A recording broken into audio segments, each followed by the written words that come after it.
So Minecraft Dungeons just came out, and I've been pretty excited about it because I'm always looking for multiplayer games I can play with my kids, and they like it so far too. So let's just jump into it here and see what's up. So this is the camp. This is kind of like your little hub world where you can spend your treasure with these various traders, and I'll get into that after I've actually earned some money. Let's go and do mission select for now. So there is sort of, I guess the world is just about this big, and you've got this number of missions here. I think there's a few that I haven't unlocked yet. I haven't unlocked this. I haven't completed either of these. The ones with the check marks are the ones that I've done. But you'll notice that the structure of the game kind of expects that you're going to be replaying these missions. So when I first played, say, the Creeper Woods, I was down here at this first level. But now that I've leveled up a few times, my power is rated at 11. I can play the third iteration of this level, and if I want to go even higher, and take some risk, I can. I imagine I'll probably get better loot for playing at a higher difficulty. And so all of these levels are like this. And so I think the expectation is that instead of having lots of different levels, they've got, or different missions, they've got a small number of them, and then they sort of let you play them again and again. And honestly, knowing the way my kids play games, they really actually do like playing familiar levels again and again, and getting really good at them. And so this actually seems like a really appropriate choice for this kind of game.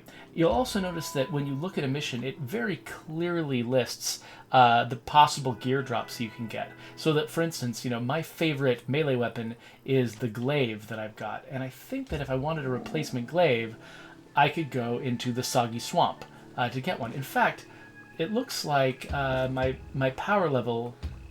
Okay, so right here, my power level is just a little bit too high. But if I went to this version of the level, my power level would be a little bit too low. Finding the exact right power level can be a little bit of a challenge sometimes.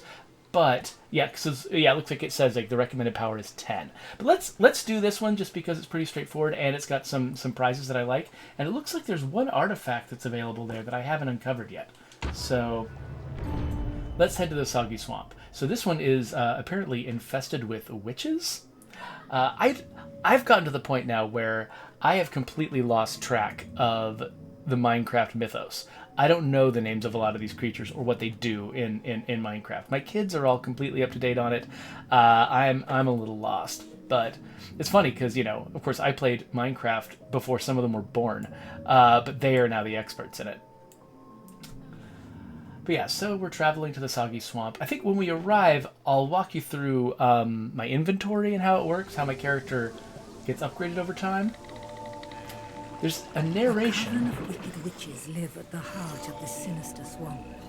They conjure up all manner of brews to empower the Arch-Illager and his ever-growing army. If you don't find and defeat those witches, the Illagers will be unstoppable. But tread carefully. The swamp is home to many horrors. So I don't know if Illagers are actually a part of the Minecraft world now, or if that was something new for Minecraft Dungeons. I'm just, like I said, not fully up on the lore.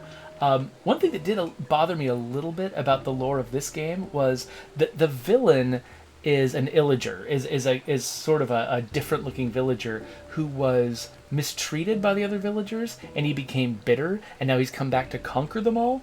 And I'm not a huge fan of that trope of having the villain be sort of the victim of prejudice, but then be an irredeemable villain when he comes back angry. I'd much rather be on the side of the victims of prejudice instead of fighting back against them. Especially, I don't know, the tone of that is a little bit odd, especially, like, I don't know, in today's political climate. Feels a little bit weird.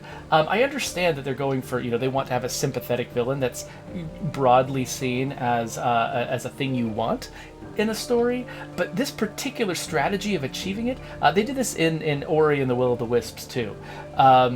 It feels a little odd to me. It feels like, I don't know, that I'm, like, on the side of the oppressive regime rather than being on the side of the oppressed victims. So let's have a look at my character here. So I hit up on the D-pad. The game doesn't pause, by the way, so you can only do this when you're not surrounded by enemies. So at any given time, you can equip one melee weapon, one suit of armor, and one ranged weapon, and each of them have like dedicated buttons you use. And then these weapons down here, these are actually called artifacts, I think, and these are like special powers that you can trigger by pressing different buttons. I've adjusted the control scheme because when you first start playing the game, the assumption is that you want your melee attack to be on A, and that just feels so unnatural to me. I can't handle it. So I put it on X and moved a bunch of the buttons around. So the button prompts you're going to see are not the default button prompts. But if you like look at each of these items, you can sort of see that each of them is upgradable.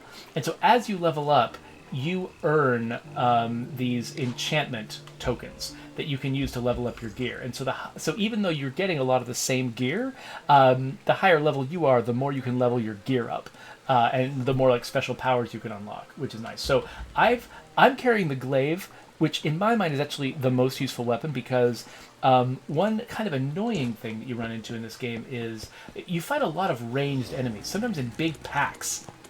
Oh, ouch. And when you approach them... Oh, let me get rid of these little guys first. Get away. When you approach them, they'll run away. And if you have a short-range weapon like daggers, you sometimes just frustratingly cannot hit these guys. As soon as they turn tail, that's it. They're out of your range. And so the glaive is nice because it has the longest reach of any of the melee weapons that I've encountered so far. And so when they start turning to run, which that guy, he thought he was tough and he wasn't going to... when they start turning to run, you can still hit them for a second. And so it just, to me, it is by far the most useful weapon. The alternative, when they turn to run, is just to use your melee weapon on them. I mean, sorry, your ranged weapon. That's not a melee weapon. Your ranged weapon on them, which can be effective, but you can see just that way in the HUD, just barely. I've got a limited number of ammo, a limited amount of ammo, and you can't see the amount because you can only see the tens place, but I've got 21 shots right now 20, now 19, 18, 17, and so I'm going to run out of these shots, so they're very useful, but not a full replacement for having a melee weapon that can hit ranged guys. So I carry this glaive around, and I came to this level specifically because, maybe there's a fancy glaive I can pick up. So I'm just going to go around murdering a bunch of witches until I get a weapon that I want. The little tiny guys kind of almost remind me of the diminutive psychos in Borderlands. I mean, this game definitely has the same kind of loop as Borderlands, where you go out on these missions, you try to collect as much loot as you can and upgrade your character. It doesn't have the open world of Borderlands, but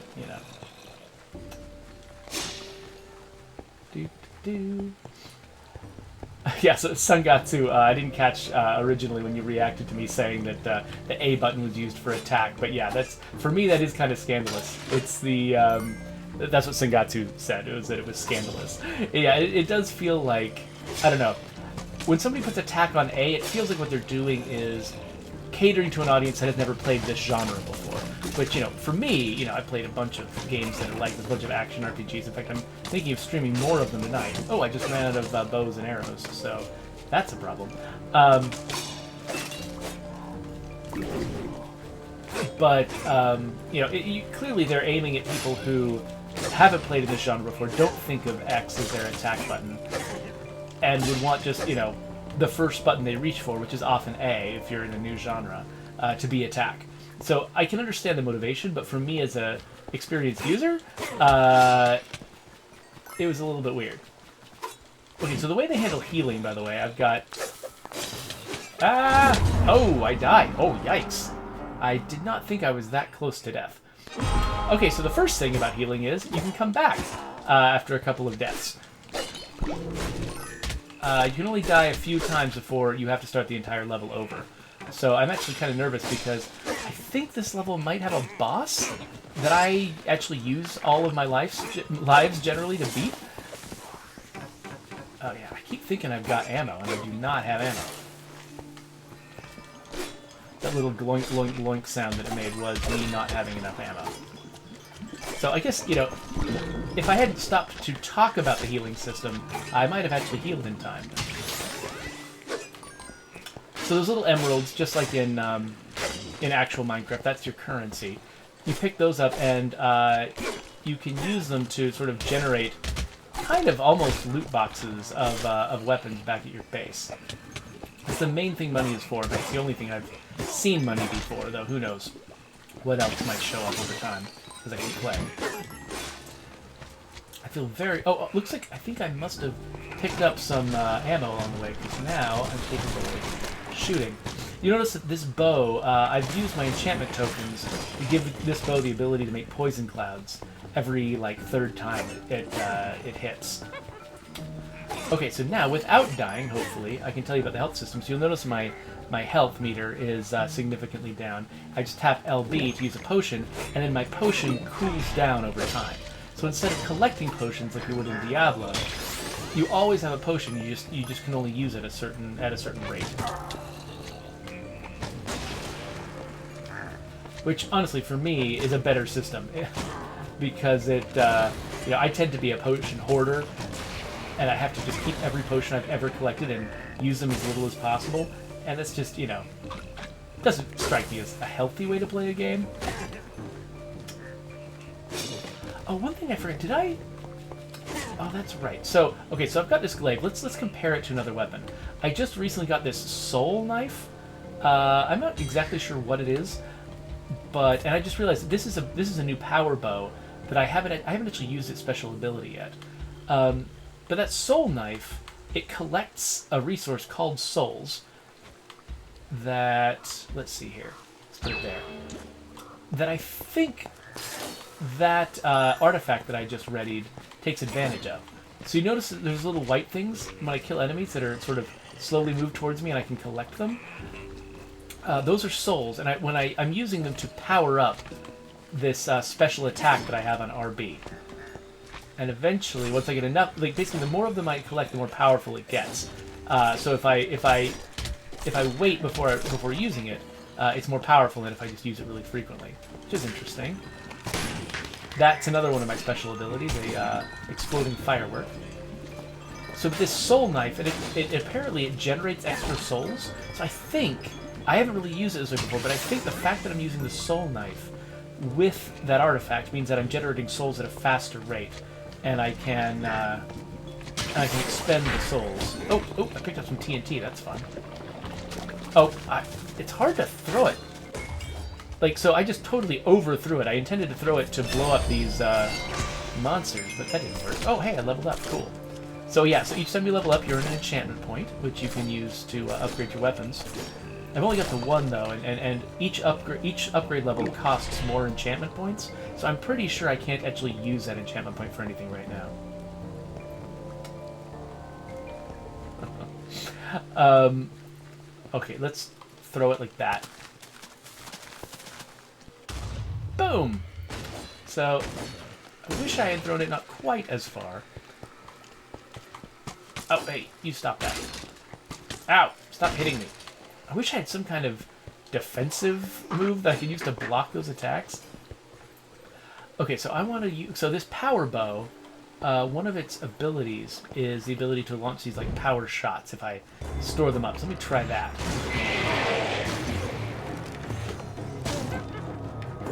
So these do more damage than usual. So normal shot does that much damage to the Enderman. But if I power it up, it does significantly more. Stop hitting me, you jerks. And that is the special ability that is powered by those souls. And combat in this game can get stressful. Oh, hey, oh, loot pig, loot pig, loot pig, loot pig, loot pig. Oh, a little slow down there. That does happen sometimes. When you pick up food, you heal very slowly. Okay, so this weapon does not have a great reach. It has kind of a slow rate of fire, but at least it does a bunch of damage. So we got a new scatter crossbow. How good is it? Oh, this new one is better than my... This is my old one right here that I already had. This new one is better. It does 25 damage times 3. So, yeah, let's equip that one real quick just to see how it plays. So it only expends 1 ammo, but it fires 3 shots, which is really nice.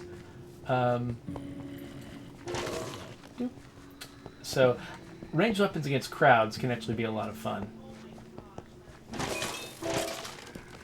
There's a different bow that it only natively fires 1 shot, but you can unlock an ability for it to fire a 2nd shot that does way less damage. And that one can actually be frustrating, because a lot of times you'll really want the damaging shot to hit a certain enemy, and instead it'll just keep getting the undamaging shot. Okay, looks like this is a dead end. Let me bring up my map. Yes. So we've got a Diablo-like map. This game is definitely... It's not pretending not to be inspired by Diablo.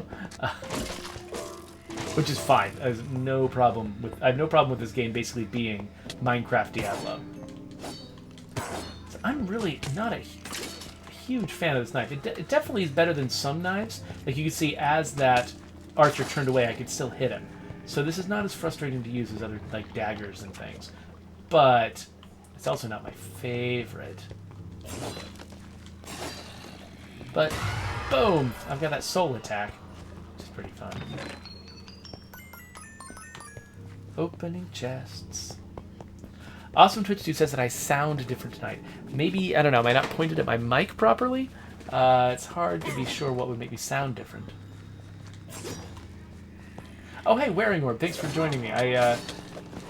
You'll find that I am really, really good at falling behind on the chat. So sorry about that.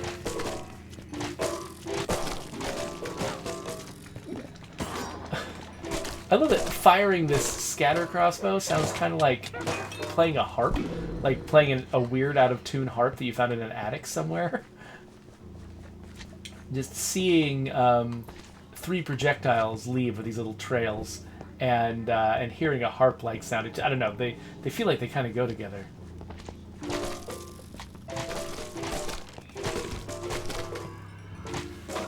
You notice you very frequently you'll get behind things or under things and you can't really see the action, but at least they have these outlines of the enemy. Oh wait, I think I'm definitely backtracking here.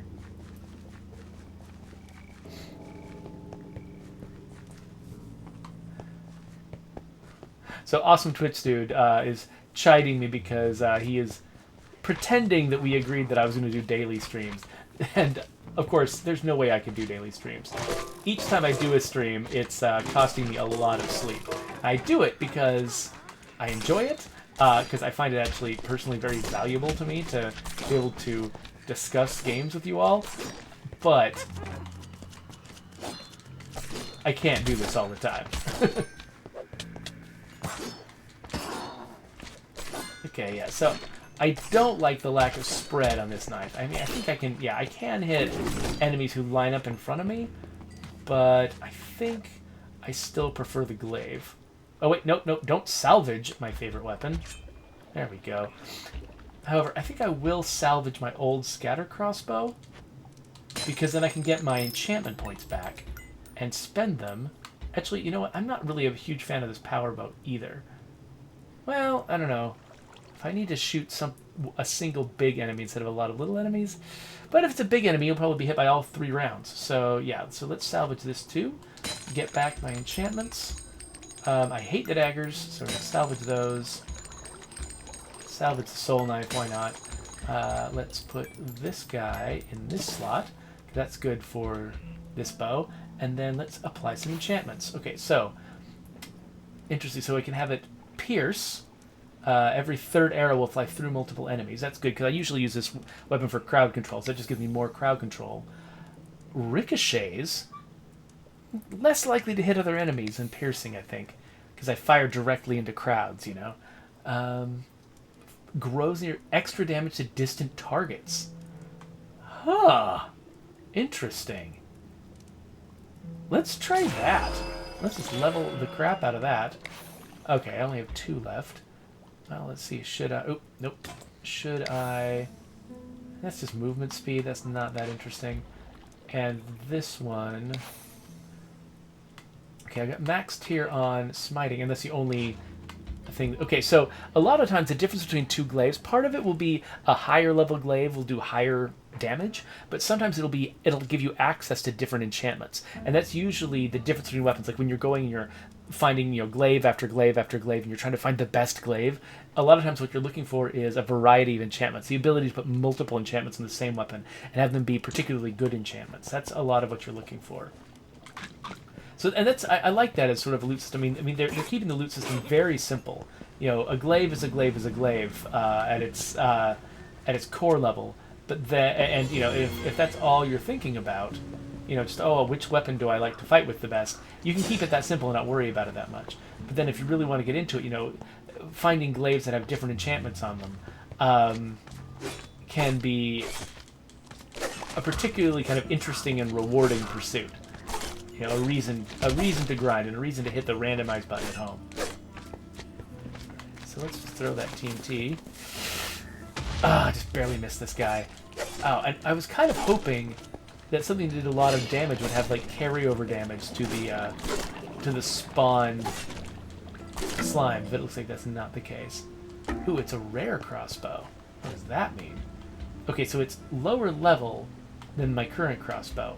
It does less damage natively, but my current crossbow only has this growing enchantment, and this one, it has different ones, so I can increase its damage just overall, piercing, and rapid fire. Okay, so yeah, so that's a different set of enchantments than the first one offered. So I think I still like the one I've got though. I need to get myself some ammo though before I can test it out.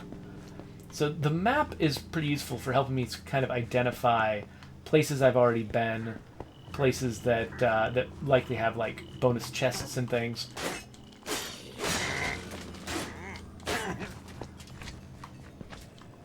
But what am I trying to do? I'm trying to do that, make the map go away. But when I just want to make progress in the level, you can see that I've got this yellow hexagon. I think it's supposed to look like a cube. A yellow hexagon leading me in the right direction at all times. So they're very serious about making this game highly accessible. All right, so let's test out this new enchantment I've got on this bow. So this guy's far away.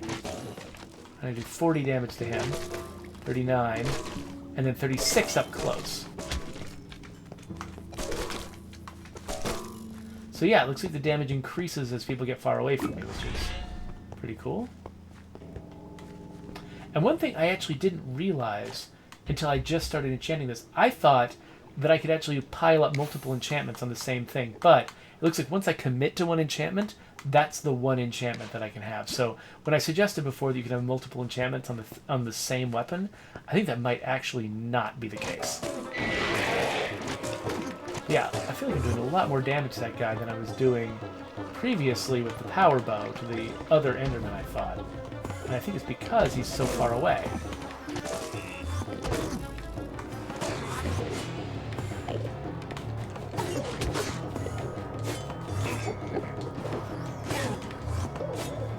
One more hit. Nope, 2 more hits. So I'm getting a lot of copies of this same armor that I don't want, but that's fine. I knew in advance what items and armor this level had to offer, so I can't really complain.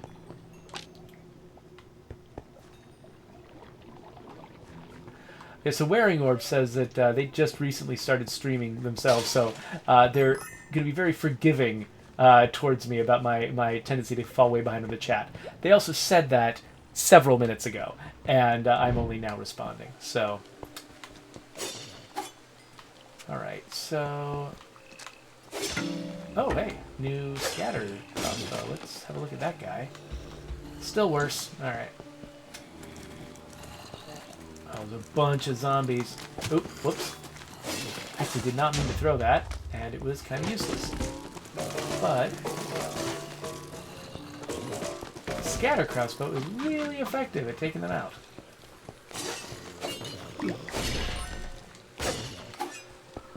So items like potions that drop on the ground like that just get activated immediately. You don't store them up and use them. And I think that's mostly partly because this game seems to really be avoiding encouraging you to hoard stuff. You can only use a few things at a time, and everything is durable. Everything you actually keep on your person is a sort of a long-term item. And there's no reason usually to have 2 glaives or 2 mushrooms or 2 of anything. And so, yes, they really discourage sort of kind of unsatisfying hoarding behaviors. So anything that is like a consumable, like a potion or something like that, is either a durable item with a cooldown, or it's things that you find out in the world that you just use immediately on grab. And they'll usually last for a little while to make it worthwhile, so you can get through a couple of battles with it. These levels really tend to sort of fold back on themselves a lot. You'll notice I'm taking a really circuitous route, so it's kind of hard to, if you just glance at the level from a top-down perspective, it's hard to necessarily parse what route you're going to be taking. Also, TwitchDude wonders if I'm going to stream The Last of Us 2 when it comes out. I might stream an early level of that, but I would actually be really careful to avoid spoilers. I accidentally read some spoilers on Twitter based on those leaks that happened recently, and I really regretted it. I was like, I did not want to know anything about this game. And so I'll probably be cautious about leaks. So I might stream a very early level just to show my enthusiasm for the game, but I would definitely avoid doing anything that's likely to spoil the game too much for other people. Looks like I just got a rare glaive, which makes me happy. So Awesome Twitch Dude asks if I watched the recently released gameplay footage from Last of Us 2. No, because I so much regretted having been spoiled. I basically have stopped watching any media for The Last of Us 2. I don't want any more.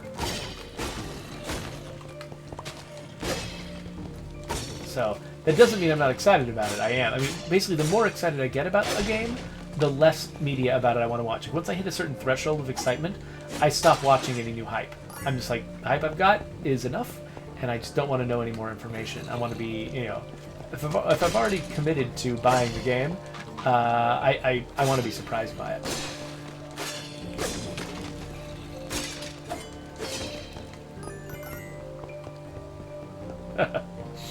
Awesome Twitch says it looks good, but it's no State of Decay 2. Well, I appreciate that. I mean, they are definitely very different games. The things that The Last of Us does well are things that we don't do at all.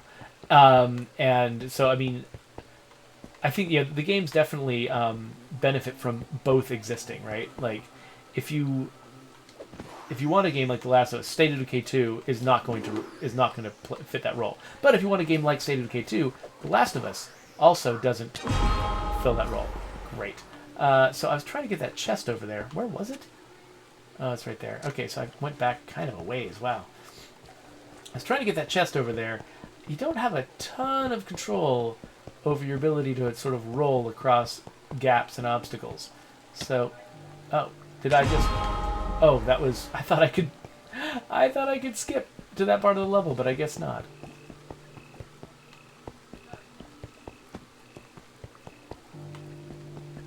I still think I can do this. Maybe if I just... do a roll here.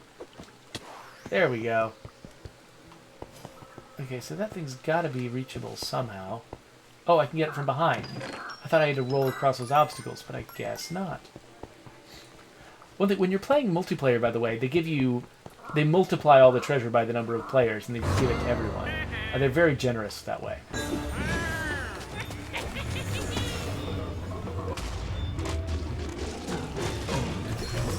So this is a really tough boss. Because they just throw a million of these dudes at you.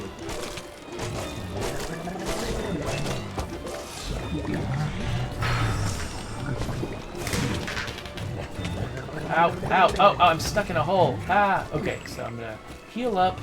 I'm going to use my flame arrows, which have damage over time, I believe, which, well, I'm dead now. So I've got 1 life left. I always die on this boss battle. throws so many additional enemies at me that it just overwhelms me. But one thing about dying, it resets all your cooldowns. So, you know, I can fire my most powerful attacks more frequently, which is great.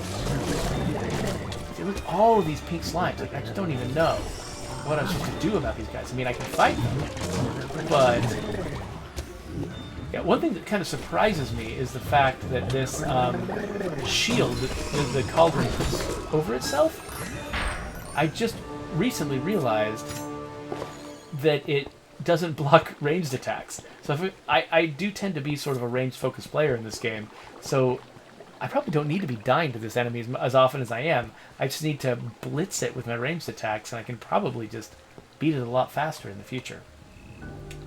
Anyway, so what did I pick up? Some new daggers, which, you know, I'm not a big fan of daggers. Right now I've got common power 10 glaive, but I just grabbed a rare power 16 glaive. So let's see here. This one does 26 to 38 melee damage. This one does 35 to 51 melee damage. Way more effective. And then what are its freezing? I can slow guys down? Or just do more damage? I'm making such a jump in damage already, I think that maybe what I want is freezing. So let's salvage this guy. And then upgrade this guy to be super, super freezy. And again, let's just lose these daggers. This guy is better than the other one. Kill that. Kill all the extra stuff I don't need. I never used this mushroom. Yeah, let's just kill everything. Okay, this armor claims that it's better, but it's for if you want to use a lot of artifacts, which I always forget to do anyway, so, yeah. And then I kind of actually like this one. I should try it out more often. And then what's this last? Oh yeah, I've been keeping this armor for like a rainy day, but I'm never going to use it. Let's salvage it. I'm actively trying to counter my own tendency to hoard things and see where it gets me. It was actually reassuring when I realized potion supply is no more, and it'll be a long time before the witches recover from this blow. Well done. Oh, thank you. It was nice when I realized that the missions all advertised what loot you could get from them, because that sort of took the pressure off me. Like, when I was collecting loot, like, there would be items where I'm like, I don't think I'll ever use this, but I don't know when I'll get another one again. I have to hold on to it. Once I realized how easy it is to go back and get items, it was... I started just being cavalier about salvaging things and just getting currency from the items I'm not using, because I can always go get another one if I really need to. So King Cube wants to know, what game would I say this game is similar to? I mean, it's very clearly trying to be sort of simplified Diablo in the Minecraft universe, is sort of the pitch. And so it is intentionally a lot like Minecraft, but they've taken a lot... I mean, sorry, it's not a lot like Minecraft actually at all. A lot like Diablo, but the loot is simpler, the combat is simpler. You know, where Diablo has like a lot of these like tiers upon tiers of powers you can assign to your character. Minecraft Dungeons has just these 3 items up here and these 3 items down here, and you can change them freely. There's nothing inherent to your character. There's no skills that your character has that you're unlocking. It's just the weapons that you're using and what your level is, and what, you know, enchantment level you've unlocked, and that's it. I'm gonna salvage this guy. Okay, so I've got like 1,800 emeralds, and so I can come over to these guys and be like, hey, can you give me an item? So I can like hold down a button, and I've got a pickaxe. You know what? I've never actually seen a pickaxe. It's a weapon, 30 melee damage compared to more, so it's 13 power, so it's probably not that great. I'll probably want to try it out at some point though. Let's see what else I can get. Standard crossbow. Sickles. I like dual wielding, but none of these are that interesting to me. The scatter crossbow, I mean, it doesn't do as much damage, but I mostly use it for crowd control, and I really like it, so I think I'm going to salvage this guy. I'll hold on to that because I never tried it before. But yeah, so that is Minecraft Dungeons. I don't, you know, basically, playing, each of the levels is different, and there's different enemies you can fight, different bosses. It's pretty interesting. I'm looking forward. Actually, I've only played it with like one or two of my kids at a time. I'm looking forward to getting a team of 4 together with my daughters and trying to go through this game and seeing what that experience is like. They are very generous with sort of like handing out currency to all the characters. They do have this tendency in multiplayer, though, to like when loot is spawned, they'll assign it to a specific character, and sometimes it looks like they're using true randomness. And so we actually had a streak where I was playing with my daughter Calliope. We had a streak where all of the loot was going to me or her little brother, who is very young and barely understood what was going on, and she was getting none of the loot. And so I feel like, maybe a drawing from a deck style randomness would have been better for this game to make sure that the loot distribution felt fair. But that's my main sort of gripe about multiplayer. But otherwise, it was actually pretty fun to be sort of blasting through these enemies with my kids, taking on more difficult stuff. Anyway, so I guess we'll wrap this up here because that's basically the game. I'm pretty pleased with it though. I mean, it's simple, satisfying. I can play it while I'm listening to a podcast or thinking about something else. It doesn't take so much brain power to play, and it's not so intense that you can't be using your time for something else at the same time. It's great for multitasking, but it's interesting enough that I actually get really interested in sort of the different weapons and the progression and stuff like that. So I like it. I think the game's a success. So let's wrap up this video and go do something else.